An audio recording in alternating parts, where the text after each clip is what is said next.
हैदराबाद से एक मौलाना की तरफ से बयान जारी किया गया था और उनका कहना था कि ईद की नमाज सड़कों से लेकर के उत्तर प्रदेश की सड़कों तक, संभल तक हम पढ़ते हुए नजर आएंगे। ये भड़काने वाली राजनीति के तहत तो नहीं हो गया है कि उत्तर प्रदेश में लोग सड़कों पर निकल पड़े नमाज अदा करने के लिए? मध्य प्रदेश से ऐसी तस्वीर नहीं आई। लेकिन देखिए मीनाक्षी जी, जी मैं सबसे पहले तो आपको एक पॉइंट क्लियर कर दूं। जिस अय्यूब का आपने पिछली बार यहाँ पर वर्जन चलाया था, वो कोई मौलाना नहीं है, वो एक यूट्यूबर है और उसने एक अपील की थी जिसकी अपील का कोई असर होता मुझे नहीं दिख रहा। लेकिन मैं आपको अब आगे लिए चलता हूँ, क्योंकि मैं काफी लेट नमाज के बाद इस डिबेट में जुड़ा हूँ। मैं आपको एक बहुत साफ सुथरे शब्दों में बताना चाहता हूँ कि इस देश के अंदर आज, कल जब परसों ईद की नमाज हुई, तकरीबन 10 करोड़ मुसलमानों ने ईद की नमाज अदा की।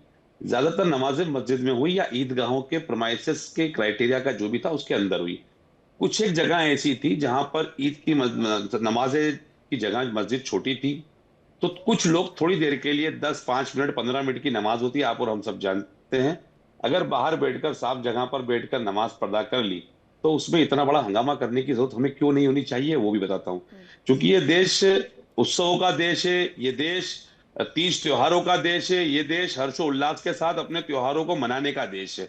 हमने पूरी दुनिया को संदेश दिया है कि जितने त्योहार हमारे यहाँ होते हैं वो कहीं नहीं होते। अब वो सारे त्योहार कहाँ होते हैं? हर धर्म का त्योहार, हर धर्म का चल समारोह रोड पर निकलता है। हर धर्म पे आता हूं, कैसे क्रिश्चियन कम्युनिटी का जब 25 दिसंबर का प्रोग्राम रहता है, उसके एक रात पहले कार्निवल निकलता, लगभग हिंदुस्तान के बड़े प्रमुख शहरों के अंदर। वो कार्निवल कहाँ निकलता है? रोड पर निकलता है। जब वो रोड पर निकलता है तो मामला डाइवर्ट होता है। और आगे लिए चलता हूँ, प्रकाश पर्व पर जब सिख समाज का चल समारोह निकलता है तो गुरु ग्रंथ साहब को जब लेकर वो एक निकलते हैं तो वो भी रोड पे निकला जाता है, हमें कोई आपत्ति नहीं है। आगे और थोड़ा सा आगे चलते हैं, हम सिंधी समाज का झूलेलाल जी की कल ही हमारे आंखों के सामने मेरे शहर के अंदर एक बेहतरीन झांकी निकल रही थी, तो बड़ा दिल देख के खुश होता है, क्योंकि सभी धर्मों का हम लोग सम्मान करते हैं। वो भी वही हुआ। इसी तरीके से अब हम आगे चलते हैं, कांवड़ यात्रा रोड पर निकलती है, गणेश उत्सव समिति के रोड पे प्रोग्राम्स होते हैं, नवरात्रि पे होते हैं, हमें सबके प्रोग्राम होने पे खुशी है, हमें कोई आपत्ति नहीं है। त्योहार हमारे भी हैं, हम सहोदर हैं, साथ रहे हैं और बरसों से मनते हुए आए हैं। अगर कहीं 10-5 मिनट की नमाज जगह कम की वजह से हो गई तो हमें इतना हाय तौबा मचाने की कोई जरूरत नहीं है। 10 मिनट के अंदर नमाज। मैं आती हूँ एहसान जी आपके पास, मैं इसको थोड़ा सा पॉजिटिव वे में लेके जाती हूँ। जब आप इतने सलीके से अपनी बात रख रहे हैं, आराम से बात रख रहे हैं, तो मुझे ये बताइए कि नमाज सड़कों पर अदा हुई, इस बात को लेकर के हो हल्ला नहीं है, नियम नहीं माने जाते उस बात को लेकर के हो हल्ला है। रामनवमी का त्यौहार हो या फिर दुर्गा उत्सव हो या फिर गणेश उत्सव हो या फिर कोई और त्यौहार हो, हनुमान जयंती हो, उस सब के जुलूस निकलते हैं इस देश में, मैं बिल्कुल मानती हूँ। लेकिन क्या उसके लिए परमिशन नहीं ली जाती है, ये आप मानते हैं? और ये नियमों की बात होती है। देखिए एयरपोर्ट की तस्वीरें भी हम आपको दिखा रहे हैं, एयरपोर्ट पर क्या नमाज पढ़ने के लिए कक्ष नहीं बने होते हैं?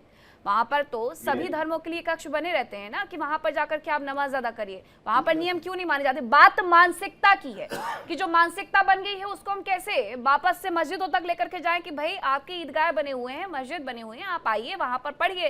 किसने मना किया है? किसे तकलीफ हो सकती है ईद से, किसे तकलीफ हो सकती है किसी मुसलमान से? ये सब कहने की बातें मुझे लगता है। मीनाक्षी जी, अभी इमरान साहब बड़ी अच्छी बात की इमरान साहब ने कि गुरु पर्व, ठीक, कांवड़ यात्रा, ठीक है, और गांधी जयंती, लेकिन कभी अभी ये मुहर्रम कहाँ निकलते हैं? मुहर्रम भी तो रोड पर निकलते हैं ना, मुहर्रम भी तो। सर मैंने हाथ उठाया, एक मिनट मैं सुन लो।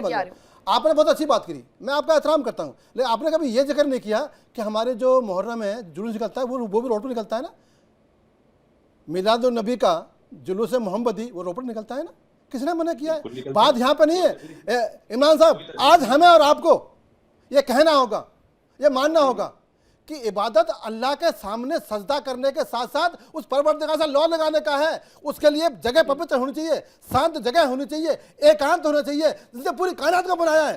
उसके सामने कपड़े भी साफ होने चाहिए, मन भी साफ होने चाहिए और हमारा जहन भी साफ होना चाहिए। तो क्या हम ये कर पा रहे हैं?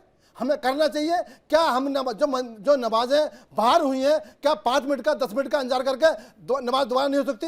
मैं नोड़ा का नमाज नहीं हूँ, 3 बार नमाजें हुई हैं, किसने मना किया? क्या मुसलमानों, आप इस्लाम के साथ साथ अल्लाह के हुक्म को मानो। उस परवरदिगार ने दुनिया बनाई है, जब दुनिया के सामने खड़े होते हैं तो हमारा मन पवित्र पाक होना चाहिए। ठीक है अब्बासी जी, इमरान खोकर जी 30 सेकंड और ले लीजिए, कुछ और मेहमान इंतजार कर रहे हैं। ठीक है। 20 सेकंड में अपनी बात पूरी कर लूंगा मीनाक्षी जी। हाँ। मैं आपकी बात का जवाब देता हूं। जितनी भी जगहों पर रोड पर नमाज होती है, वहां की मस्जिद कमेटी लोकल एडमिनिस्ट्रेशन को इन्फॉर्म करती है, ठीक है। वो ट्रैफिक को थोड़ी देर के लिए डाइवर्ट भी करते हैं, परमिशन भी लेते ठीक है। हैं। अब मैं थोड़ा सा, आप जो अब्बासी साहब ने आपकी बात कही उस पर भी आ जाता हूँ। देखिए, परसों इस देश के अंदर 10 करोड़ लोगों ने नमाज पढ़ी, सभी लोग घरों से निकले, मस्जिद गए, हिंदुओं ने फूल बरसाए, पानी पिलाया। जयपुर में से कई जगहों पर वो लोग वापस खुशामदी के साथ वापस आ गए। यही तो हमारे देश की ताकत और खूबसूरती है। कहां पर कोई विवाद हुआ, कहां पर हुड़दंग हुआ, कहां पर किसी तरह की कोई तोड़फोड़ हुई, कहां पर कोई पत्थरबाजी हुई? नहीं, ये तो होनी भी नहीं चाहिए, ये सब बिल्कुल भी नहीं होना चाहिए। जो तस्वीरें आई वो बेहद ही खूबसूरत थी, बेहद ही शानदार थी, किस तरीके से फूल वर्षा की गई थी, बहुत अच्छा हुआ और ये होना भी चाहिए। नवीन दुबे जी, लेकिन क्या थोड़ा सा नियमों को नहीं पालन नहीं कर लेना चाहिए? मीनाक्षी जी, एक शेर से मैं अपनी बात शुरू करूंगा, क्योंकि बयान उत्तर प्रदेश के एक जिम्मेदार राज्य मंत्री का आया है कि मुसलमान पाकिस्तान चले जाएं। ये बड़ा गंभीर विषय में एक शेर कहूंगा कि ये कैसे लोग हैं जो नफरतों के बम बनाते हैं, इनसे अच्छे तो वो कीड़े हैं जो रेशम बनाते हैं। दूसरी चीज ये कहता हूं कि जिस संविधान की शपथ मंत्री रघुराज सिंह ने ली है, उनको पता होना चाहिए कि संविधान क्या कहता है। आप किसी को भी पाकिस्तान भेजते हैं, आपका प्रेम आखिर पाकिस्तान के प्रति क्यों है? अफगानिस्तान भेजिए, बलूचिस्तान भेजिए और बाकी जगह भेजिए, बांग्लादेश भेजिए, भाई पाकिस्तान क्यों भेज देते हैं? एक और चीज मैं बात अपनी पूरी कर लूं, मुझे 1 मिनट चाहिए। दूसरी चीज ये होती है कि 2014 में प्रधानमंत्री मोदी जी शपथ लेते हैं और सबसे पहले आमंत्रण भेज देते हैं नवाज शरीफ को कि आप आइए महाराज हमारे यहाँ। दूसरी चीज ये होती है कि बिन बुलाए मेहमान की तरह मान न मान मैं तेरा मेहमान, खुद चल के लाहौर चले जाते हैं। भैया ये कौन सी प्रणाली है? आडवाणी जी आपके जाके जिन्ना के मजार पर फूल चढ़ाते हैं, तब क्या इन मंत्री जी को नहीं दिखाई देता है? आपकी तो पूरी की पूरी पार्टी की बेस जो है वो हिंदू और मुसलमान है, भारतीय जनता पार्टी की। और मैं बहुत जिम्मेदारी के साथ कहूंगा इंडिया डेली के मंच पर कि मुख्यमंत्री जी को नहीं दिखाई दे रहा है कि आपका एक राज्य मंत्री नफरती भाषण दे रहा है, प्रधानमंत्री जी को नहीं दिखाई दे रहा है, संविधान की मखौल उड़ाई जा रही है, संविधान की मर्यादाओं को तार तार और जार जार किया जा रहा है एक मंत्री के द्वारा जो संविधान की शपथ लेकर उस पद पर विराजमान है। शर्म आती है ऐसे मंत्रियों पर, कैसे कैसे लोग बना दिए। एक और चीज कहूंगा, अब वो नेतार तलाश रहे हैं।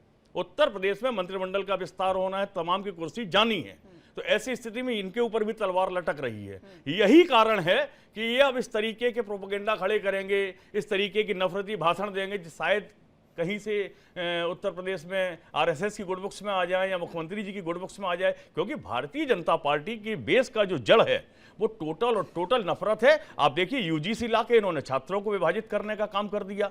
इससे पहले SC ST act supreme court ने खत्म किया, ये लेकर आ गए। तो इनकी थोड़ा सा प्रकाश डालना चाहिए था। आपकी तमाम बातें, इनकार नहीं होगा तो इकरार भी नहीं होगा, लेकिन आपको थोड़ा सा मुझे लगता है कि उस पर प्रकाश डालना चाहिए था कि क्या ये सिर्फ और सिर्फ एक मानसिकता है जो लोगों के मन में भर दी गई है। नहीं, निश्चित तौर पर व्हाट्सएप यूनिवर्सिटी के कुछ मैसेज 2019 तक मैं भी बहुत तगड़ा वाला अंधभक्त रहा हूं। वो मैसेज आज भी मेरे मोबाइल में आते हैं, मैं देखता हूं और मैं महसूस करता हूं कि वास्तव में इस देश की जनता के दिलों में, इस देश के युवाओं के दिलों में जो नफरतों का बारूद भरा जा रहा है, इसको खत्म करने में हमारी कितनी पीढ़ियां बर्बाद हो जाएंगी, ये एक बड़ी चिंता का विषय है। और मैं एक चीज और कहूंगा, हमारे बीच में एक लाइन मेरे बीच में बहुत पूज्य हमारे संत महंत रामदूत दास जी बैठे हैं, बहुत ज्ञान है उनको कुरान का। महंत जी, बिना मोबाइल देके सिर्फ एक विनम्र निवेदन है मेरा कि रामचरितमानस की पहली चौपाई और पहला दोहा बता दीजिए, नहीं आता हो तो श्रीमद् भागवत गीता का पहला श्लोक बता दीजिए। लाइव बताइए, हिलने उलने की जरूरत नहीं है। क्या पूछा आपने? रामचरितमानस की पहली चौपाई और पहला दोहा और गीता का भगवत गीता गुरुपद पंकज पदम परागा सूरज सुबास सरिस अनुरागा। गुरुपद पंकज पदम परागा सूरज सुबास सरिस अनुरागा। गलत पढ़ रहे हैं आप। और क्या गलत क्या सही है? रामचरितमानस की चौपाई आप गलत पढ़ रहे हैं। बताइए क्या है? आप मुझे पंकज पदम परागा सुजस सुयास सुबस अनुरागा, ये है चौपाई। अब आप एक मिनट का समय, कुरान पर आपने दुनिया भर एक मिनट का समय दीजिएगा। आप एक दुबे जी, दोहा बता दी दुबे जी, अरे छोड़िए, आपने हमें गलत प्रूफ किया, आपने गलत प्रूफ किया। मैं रामचरितमानस लेके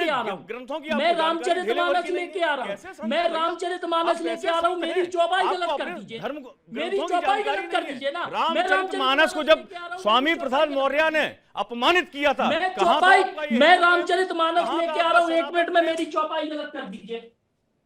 अब आपको किताब देखने की जरूरत पड़ रही है, हमें तो कंठस्थ है महाराज।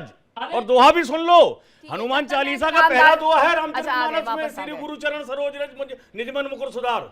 बेसिक्स पता नहीं है आप लोगों को, संत बने घूम रहे हैं। 1 मिनट, अरे हमें छोड़ अरे अब आपको दीजिए, रामचरितमानस हमें पढ़नी छोड़ पड़ रही है, दीजिए। इससे ज्यादा दुर्भाग्यपूर्ण कुछ हो नहीं सकता है। नहीं आपको शायद- अरे ये पढ़िए, आपको रामचरितमानस ये पढ़िए पढ़नी क्या पड़ लिखा रही है, है। ये इससे पढ़िए ज्यादा क्या लिखा है दुर्भाग्यपूर्ण और हो मैंने नहीं क्या सकता है। बताया। आप ये कुरान पढ़िए पढ़ने वाले क्या लोग लिखा है और चोला मैंने पहन क्या के बताया। हिंदुत्व पर प्रवचन देने चले आए हैं। अरे कम ये से कम पढ़िए थोड़ा क्या सा लिखा है और क्या शर्म कीजिए। बताया है। हिंदू धर्म दुबे सनातन जी, धर्म बहुत दुबे जी, मजबूत हर है। बाबा बीजेपी का अनादि नहीं काल होता से उसकी रक्षा हर की है। बाबा बीजेपी भगवान का श्री नहीं राम होता, हमारे आराध्य हर हैं। बाबा चंदे मजाक मत वाला नहीं बनाइए। होता। हिंदू धर्म को शास्त्रीय राजनीति किए का हुए मुद्दा मत संस्कृत बनाइए। से, हिंदू धर्म शास्त्रीय किए मर्यादा, हुए संस्कृत से पुरुषोत्तम हर भगवान बाबा ने चंदे राम के वाला नहीं लक्ष्मण होता। वाला धर्म है। हर मजाक बाबा बना के चंदे रख वाला दिया नहीं आप होता। लोगों ने। पैर आप पहन के रामचरितमानस की भगवा चौपाई चोला गलत लगा बोल रहे के नॉलेज हैं होता है और लोगों को मीडिया कैसे रामचरितमानस की चौपाई आप गलत कैसे बोल रहे हैं। घूमते हैं यहाँ पर? पढ़िए पढ़िए आप नॉलेज इसको, नहीं है कुछ। पढ़िए क्या अरे लिखा, आपको मुझे कंठस्थ पढ़िए है, मैंने इसको, सुनाया आपको। पढ़िए आपको इसको क्या पता ही लिखा। कुछ नहीं है आप राम का। क्या पढ़ के रामचरितमानस की बताइए, चौपाई गलत पढ़ के बोल रहे बताइए हैं। जरा। आप दुबे, अरे पढ़ मैंने के क्या बताइए। बोला था, बंदो बता गुरुपद दीजिए। पदम परागा संस्कृत के दो सूरज शब्द सुभाष नहीं सरिस आते। अनुरागा। आपको अगर मैंने वास्तव क्या में गलत हिंदू से बोला प्रेम था, मैंने तो क्या आप गलत सरकार बोला से था। सवाल वीडियो पूछते रिकॉर्डिंग कि आपने करके कितने संस्कृत विद्यालय स्थापित किए उत्तर प्रदेश में,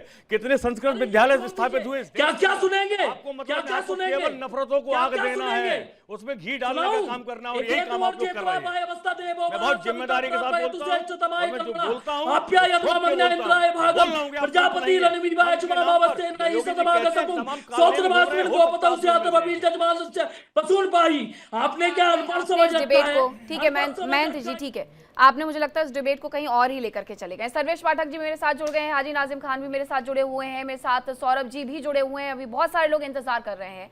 सर्वेश पाठक जी, अब बताइए, सरकार से ही सवाल है कि आखिरकार बार बार हिंदू मुसलमान के नाम पर लड़ाने का प्रयास क्यों किया जाता है। अब ऐसा बयान उत्तर प्रदेश की राजनीति में देने की क्या आवश्यकता थी कि पाकिस्तान चले जाइए। अरे एक ठोस कार्रवाई करने के लिए एक ठोस नियम बना दीजिए। कोई नहीं पढ़ेगा सड़कों पर नमाज, वो भी तो नहीं है, कह दिया गया 2017 में, उसके बाद से क्या हुआ फिर। मीनाक्षी जी, आपको नमस्कार। आपके सभी दर्शकों को वंदे मातरम, भारत माता की जय। देखिए, अगर एक पक्ष संविधान की दुहाई देता है और जिस संविधान में कहीं नहीं लिखा है कि आप रोड को ब्लॉक करके नमाज पढ़ो, दूसरी बात अगर बार बार कहा जाता है तो उस पक्ष को इस बात को संज्ञान में लेना चाहिए। शिफ्ट वाइज नमाज पढ़ो। दूसरे पक्ष का कहना है कि आप दशहरा मनाते हो रोड पे, आप गणेश उत्सव मनाते हो, कांवड़ चलता है, लेकिन इन सभी चीजों में कहीं भी रोड ब्लॉक नहीं होता है और अल्टरनेट व्यवस्था की जाती है। अभी सुप्रीम कोर्ट, माननीय सुप्रीम कोर्ट का जजमेंट आया था, जब मुंबई में जहां पे एयरपोर्ट बन रहा है, कहा गया कि हमें सेट दे दो वो नमाज पढ़ने के लिए। फिर सुप्रीम कोर्ट ने कहा कि ये नहीं हो सकता, कि कहीं पे भी सिक्योरिटी का प्रॉब्लम है, ये है, वहां पे हिंदू वाले आके कह देंगे कि हम वहां पे मंदिर पढ़ेंगे, क्रिश्चियन आके कहेंगे कि हम पूजा करेंगे, गुरुद्वारे आके कहेंगे, तो ये नहीं चल सकता। भारत देश है, सबके पूजा पद्धति अलग है और सबके पूजा पद्धति का पूजा का मंदिर अलग बना हुआ है। आप जहां पे आपको, और ये बात आज से नहीं चल रही है, बरसों से आती हुई चल रही है। आखिर ये समस्या क्यों आती है कि जब वो उन्मत्त भीड़ मस्जिद से निकलती है नमाज पढ़ के, खुदा की इबादत करके, तो वो शांत होनी चाहिए, सुदृढ़ भीड़ होनी चाहिए, न कि पत्थरबाजी भीड़ होनी चाहिए। दूसरी बात, यहाँ पे एक महोदय अभी बड़े प्यार से बोल रहे थे कि नफरत ही नहीं फैलाना चाहिए। अरे महोदय, नफरत कौन फैलाता है? ईरान में एक आतंकवादी मारा जाता है, यहाँ पे पूरा उसका मान सम्मान और इतना हाई तौबा मचाया जाता है, लेकिन अपने देश में आतंकवादी। मुझे आपत्ति है। कहीं से घोषित नहीं, सर्वेश भाई, ये क्या बोल रहे हैं आप? नहीं, मुझे आपत्ति है आपके इस वाले शब्द पे। ये किस तरीके का तर्क दे रहे हैं? अरे फर्जी बात है, क्या कर रहे हैं आप लोग? अरे कैसा आतंकवादी कह दिया आपने? हाजी नाजिम अपने समय में बोलना, हाजी नाजिम अपने समय में बोलना। तुम लोग जैसे बदतमीज, हमारे पूर्व दिवंगत सीडीएस ने कहा था कि भारत को 2.5 फ्रंट पे लड़ने की जरूरत है, या आधे फ्रंट ये यहाँ बैठे पड़े हैं। जो ईरान में एक आतंकवादी मरता है उसका मातम यहाँ पे मनाते हैं, रोड ब्लॉक कर देते हैं, कानून व्यवस्था को अपने हाथ में ले लेते हैं। बताइए, संविधान के अंदर कहां लिखा कि सड़क पे आप होली चलाइए? भाई संविधान में कौन किस जगह पे लिखा है और किस पेज पे लिखा है ये बता दीजिए। हमने कभी होली जला के पत्थरबाजी नहीं की है, आतंक नहीं फैलाया है, दंगा नहीं किया है, अरे कहाँ लिखा है? ये फर्जी बातें मत करना देश के अंदर। भीड़ निकलती है मस्जिद, आप लोगों ने बहुत नफरत फैला ली। एक बार बोल दिया गया कि नहीं चलेगा, रोड पे कहीं पे भी होलिका दहन नहीं हुआ है, अगर हुआ है तो कॉलोनी के अंदर के रोड पे हुआ है। साहब जो हमारे सिया समुदाय के धार्मिक गुरु हैं उनको आपने आतंकवादी कह दिया। अरे शर्म आनी चाहिए आपको इस तरीके का। तुम आतंकवादी मरता है तो उसके आतंकवादी जब घटना होती है तो उसके खिलाफ निकालते हो। अभी कितने डॉक्टर आतंकवादी पकड़े गए, उसके खिलाफ तुम्हारे मुंह में जुबान थी? बिल्कुल जो आपने कहा ये ऑफिशियल बयान था क्या, ये स्टेटमेंट थी? बता दीजिए। अरे सर्वेश भाई झूठ मत बोला करें आप लोग। वो इतना बड़ा आतंकवादी बन के निकलता है। हिंदू मुसलमान पाकिस्तान बिरयानी सिर्फ यही आप लोग करते हैं, इससे ज्यादा आप लोगों को कुछ नहीं आता। अरे अभी देखिए मैं अपने नवीन भाई को सलाम करता हूं। भाई नवीन भाई ने कितनी अच्छी बातें की। वो दिखाता है कि तुम पाकिस्तान परस्त हो, इसीलिए तुम्हें कहा जाता है कि पाकिस्तान चले जाओ। ईरान में घटना होती है तुम यहाँ पे मनाते हो, बांग्लादेश में हिंदुओं की हत्या हुई, कभी तुमने ऐसा जुलूस निकाला? नहीं निकाला। पाकिस्तान में सिख की बेटियों को उठा के ले जाया जाता है, हिंदुओं की बेटियों को उठा के ले जाता है। तुम कभी इसकी घटना की निंदा क्या इस तरीके का बयान मत देना। आज तो तुमने इस तरीके के शब्द बोल दिए, आगे मत बोलना वरना सिया समुदाय मेरे भाई। बार बार तुम्हें कहना पड़ता है कि अगर तुम इंडिया की बात, इंडिया के संविधान में विश्वास नहीं रखते हो, भारत का नहीं होके रह सकते, तो जाओ वापस पाकिस्तान में। अरे नेपाल तो आप लोगों के लिए बना। नेपाल अरे वहां पर नहीं है अब हिंदुत्व, अब नहीं है वहां पर हिंदुत्व। सभी समुदाय के लिए ये भारत है। नहीं किया था। तुम लोग जिहादी मानसिकता के हो, आप लोग फर्जी इसीलिए बार बार याद दिलाना पड़ता है। आपको पाकिस्तान से मोहब्बत है, आपको बांग्लादेश से मोहब्बत है, आपको अफगानिस्तान से मोहब्बत है, तो भारत के अंदर आप लोग खा क्यों रहे? अब मुसलमानों से पूछते हैं आप लोग। हाजी नाजिम खान जी, हाजी नाजिम खान जी जरा मुझे ये बता दीजिए, ये जो सड़क पर नमाज हुई है वो ठीक थी क्या? अब आइए आज मुद्दे पे आइए, बस हो गया। पाकिस्तान बांग्लादेश नेपाल सब भाई देखिए उन्होंने गलत बयानबाजी करी तो मुझे आपत्ति हुई। नहीं मैंने उनको आपत्ति पहले दर्ज करवा दी थी, आपने शायद नोटिस भी किया होगा। अब जरा आगे बढ़िए। देखिए आपने आपत्ति दर्ज कराई, दिल से मैं सलाम करता हूं आपकी आपत्ति दर्ज कराने पर। और रही बात ये, अभी आपने कहा सड़क पे नमाज पढ़ने की, कहाँ पढ़ी जाती है सड़क पे नमाज? ये तस्वीरें कहाँ की है? कहाँ की है? ये कहाँ की है? उत्तर कहाँ प्रदेश की की है? तस्वीरें हैं ये। नहीं तो पूछना चाहता हूँ भाई कहाँ की है?